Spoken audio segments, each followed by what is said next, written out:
Приветствуем вас на канале Раисы Горяченко «Дача, сад, огород, цветы».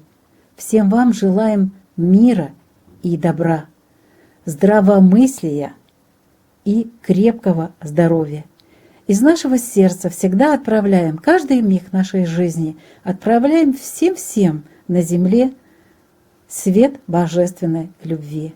Свет, который поддерживает, свет, который дарит мир, свет, который дает надежду на то, что мир есть и будет всегда на земле, и земля будет процветать. Стремимся к этому, находясь в этом состоянии приемника и передатчика божественного света любви. Рассмотрим сегодня агрогороскоп с 14 по 18 марта 2022 года.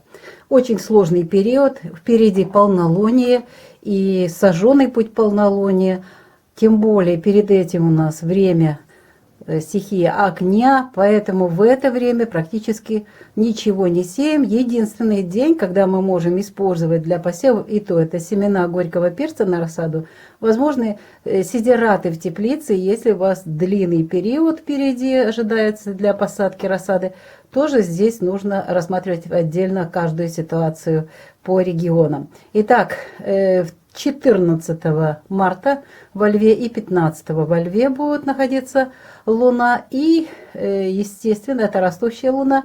Естественно, с рассадой тоже ничего не делаем. Я уже испытала несколько раз, когда делаешь пикировку в этот период, очень плохо развивается корневая система. И вы мне тоже об этом пишете, рассказываете, не понимая, что вот именно этот знак не дает развития корневой системы. Для цветов и комнатных цветов очень актуальна по-прежнему защита от вредителей и болезней. У каждого свой способ, но не заливайте растения, чтобы не разводились всякие мошки. Далее, поливы. В дни стихии огня поливы бесполезны. И, естественно, подкормки, тем более в знаке стихии огня. И еще и перед полнолунием ни в коем случае не делайте это. В саду актуально кормление птиц. Не вздумайте заниматься обрезкой. Впереди полнолуние, вы потеряете растения и очень быстро полностью. Зеленые операции также не проводим, а вот заготовки во Льве очень хорошо. Тем более, что у вас разные есть возможности и просьба. Кто-то мясо заготавливает, кто-то еще что-то перерабатывает, рыбу. Если у вас есть такая возможность, то заготовки вот эти 2 дня очень хорошо будут храниться. Квашение не проводим.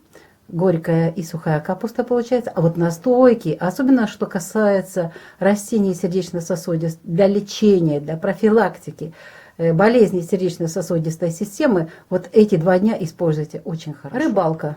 Ни в коем случае не выходим, не ловим, тем более впереди у нас время полнолуния, в это время рыба затихает. И, кстати, уже готовятся многие рыбы на нерест. Постарайтесь не беспокоить в это время водных жителей. Сбор почек и хвои не проводим в это время, независимо от того, сколько вы будете собирать. Это очень сложный период сейчас. Для комнатных овощных растений актуальна защита от вредителей и болезней. Ну а теперь перейдем к этим 3 дням. Казалось бы, что это разные знаки. Здесь вот 16 в среду будет переход Луны в знак Девы. Здесь тоже 17 чистая энергия Девы, энергия стихии Земли. Здесь переход, но будет ощущаться вот эта энергия практически весь день. Весы будут переваливать на энергию Девы, Дева на весы, поэтому здесь есть некоторые вещи, на которые нужно обратить внимание, и мы сейчас рассмотрим их. Смотрите, все 3 дня посевы не проводим, с рассадой ни в коем случае никаких агроприемов не делаем, ну, кроме полива вот эти 2 дня. И здесь день будет, утро полив будет. Ну, это мы сейчас рассмотрим. Цветы и комнатные цветы здесь по-прежнему одна задача – защита от вредителей и болезней. Поливы проводим в дни стихии Земли, очень хорошо проходят. Ну а здесь у нас переход будет в знак Весы, это знак стихии воздуха, поэтому нужно до 10 часов утра полить растения. Но подкормки здесь не проводим, хотя, казалось бы, здесь стихия Земли, дни корня можно поливать. Здесь полнолуние у нас и сожженный путь полнолуния. Ни в коем случае не беспокоим в это время растения. В саду по-прежнему актуально кормление птиц во многих регионах. Зеленые операции не проводим, заготовки в этот период тоже некачественные, могут взрывать, и качество продукции не очень хорошее. Квашение тоже не делаем, настойки тоже в этот период уже не делаем. Рыбалка по-прежнему отставка на это дело. И сбор почек, хвои ничего не делаем, отставим на другое время. Комнатные овощи, вот эти 2 дня очень важно использовать время для полива в дни корня. Ну, а здесь только утром до 10 часов еще можно будет поливать. Но не заливайте, это проблема, которая приводит к тому, что нужно будет защищать потом растения от вредителей, которые заводятся во влажной почве. По-прежнему наши растения не используют в большом количестве воду. Еще фотосинтез очень слабый. Наша постоянная рубрика «Луна для дома, для здоровья» с 14 по 18 марта. Итак, рассмотрим 2 дня, которые тут более-менее у нас есть возможность работать. И они актуальны здесь, как раз некоторые виды работ. С печкой не будет проблем, а вот жидкость нужно будет добавлять. Это знак стихии огня, и тем более полнолуние, поэтому тесто быстро пересыхает. И нужно при замешивании чуть-чуть больше жидкости добавлять или меньше муки. Рукоделие прекрасно в это время получается. Стричь волосы вот до полнолуния, вот у вас есть 2 дня вот этих, если вы запланировали стрижку во льве, очень хорошо. Постричь ногти можно, а вот красить волосы, увы, перенесите уже на убывающую луну. Через какой-то период мы об этом будем говорить. Во-первых, во льве это будет сжигание волос, горят волосы. Ну и здесь у нас уже впереди полнолуние. А вот мыть волосы очень хорошо, качество хорошее будет. Уход за кожей. Я имею в виду именно увлажнение кожи сейчас в знаке стихии огня перед полнолунием. Кожа не принимает никаких кремов. Просто в это время не надо никаких масок, никаких кремов не используйте. Дайте возможность в это время получить энергетику космоса в полной мере. Сейчас ее очень много, этой энергетики, и каждая клеточка ее получает ровно столько, сколько ей надо. Очистка кожи еще не проводим. Ремонт можно проводить. Далее проветривание вещей при хорошей погоде, естественно, и солнышко можно использовать.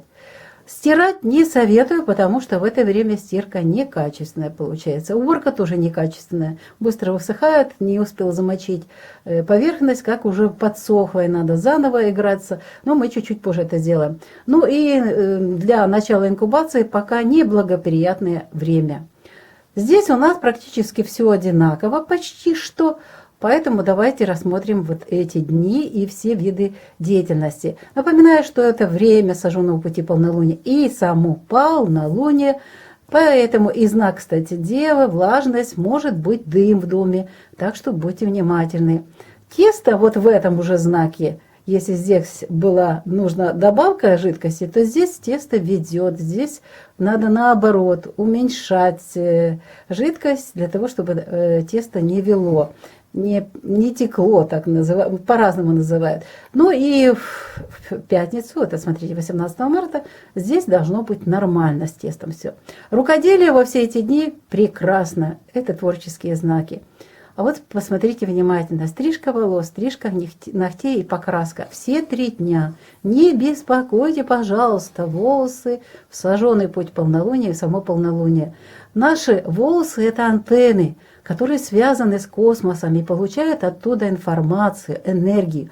В полнолуние наибольшее количество этой энергии именно идет через волосы. Если вы сейчас вот это время будете их срезать, вы теряете энергию. И до следующего полнолуния будет нехватка этой энергии, и легко и заболеваете, и настроение плохое. Так что берегите эту энергию, которую космос посылает каждому из нас. Мыть волосы можно в это время, нормально все будет. Уход за кожей уже прекращается, полнолуние. Очистка кожи тоже еще ничего не начинаем делать. С ремонтом подождем, очень много энергии. И, пожалуйста, не перенапрягайтесь в это время. Берегите себя. Проветривание вещей в Деве ничего хорошего не приносит. Запахи, влага притягиваются вещи, так что лучше перенесите на другое время. А вот стирка даже в полнолуние в Деве хорошо получается. Но вот здесь я бы не рекомендовала стирку планировать в пятницу, потому что здесь налаживаются энергии. Еще Дева остается, налаживается немного энергии весов, поэтому лучше вот эти все постирочные работы провести сейчас, 16-17 марта. Ну и уборка тоже в эти 2 дня будет качественной. Но это все текущие стирка, текущая уборка, они будут качественные. Начало инкубации пока не делаем. В это время обычно то, что мы закладывали с вами в феврале месяце, сейчас будет идти выход птицы, различных птиц. Именно к этому периоду, если вы заложили правильно, должен быть выход молодняка. И о здоровье. 14 и 15 марта растущая луна будет в знаке Лев. В это время уязвимость сердца, аорта, артериальная система кровообращения, грудная клетка, ребра, позвоночник, сердечно-сосудистая система. Поэтому очень прошу, не увлекайтесь в это время алкоголем, крепким чаем, кофе. Берегите свое сердечко. В эти дни нахождения Луны в знаке Лев нельзя проводить никакие кардиологические операции, только если это экстренное что-то.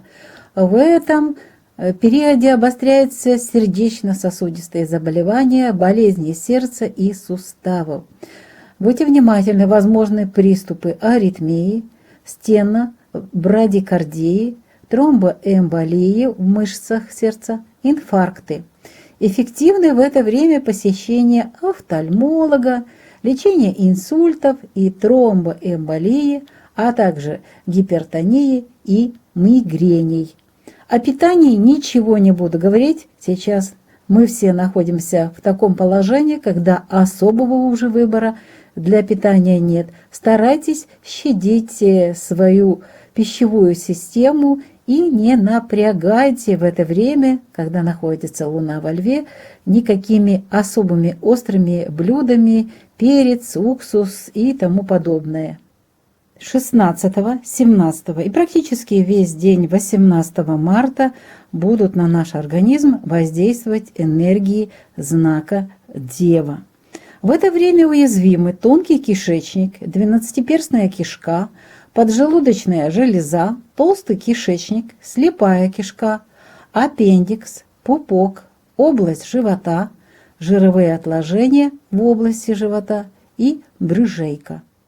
В дни Девы нельзя проводить операции на брюшной полости, в области солнечного сплетения, на органах, связанных с обменом веществ, на привратнике желудка, на селезенке, на желудочном пузыре и всей вегетативной нервной системе. Ну а теперь совет для тех, кто имеет возможность использовать медицинскую помощь, диагностику в этот период, у кого мирное время.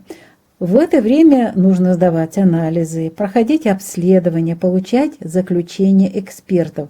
Именно этот диагноз будет совершенно верный, и назначенное лечение будет наиболее правильным. И, кстати, результаты анализа всегда наиболее объективны. Так что есть возможность, займитесь медицинской диагностикой. И несколько подсказок для того, чтобы ваше меню в дни Девы было нормальным для вашего организма. Не используйте в это время макароны и другие углеводные продукты, каши и то, что у вас есть заготовленное, что доступно вам, пожалуйста, используйте. На этом мы завершаем сегодняшний выпуск.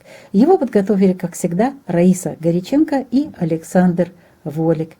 До новых встреч на нашем канале. И пусть эти встречи, как всегда, будут приятные, добрые и полезные для каждого из вас. Пока-пока.